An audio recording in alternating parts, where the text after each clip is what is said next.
భూదాన్ అంటేనే పేదల ఆస్తి, భూదాన్ అంటేనే పేదల ఆస్తి. పేదవాళ్ల కోసం ఇల్లు గాని వ్యవసాయానికి కానీ ఇచ్చే ఆస్తి భూదాన్.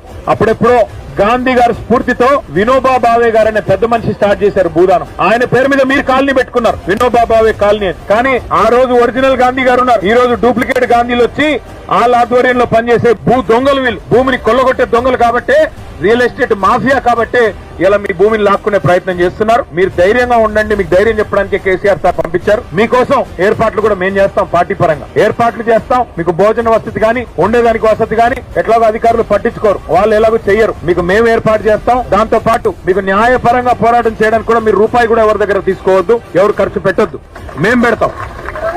పార్టీ పరంగానే న్యాయ పోరాటం మీ తరఫున మేం చేస్తాం. తప్పకుండా మీకు న్యాయం లభించేదాకా మీతో ఉంటాము, కలిసి కొట్లాడతాం. కానీ మీరు ఐకమత్యంగా ఉండాలి. మీరు మళ్ళీ పోయి మీరు కొంతమంది చెదిరిపోయి సంతకాలు పెట్టి వేలుముద్రలేసి ఆయన ఏదో ఇత్తనన్నాడు ఈయనేదో ఇత్తనన్నాడు అంటే మళ్ళీ షటకోపం పెడతారు, మళ్ళీ మోసం చేస్తారు. మళ్ళీ ఒక్కసారి 2.5 ఏళ్ల కింద ఎట్లా గారెడి చేశారు, అరిచేతిలో వైకుంఠం చూపెట్టి నెలకు 2.5 ఇస్తామన్నారు. మహిళలకు ఇచ్చారా? తులం బంగారం ఇచ్చినారా? ముసలోళ్ళకి 4,000 అన్నారు, ఇచ్చారా? ఏదన్నా ఒక్కటి చేశారా?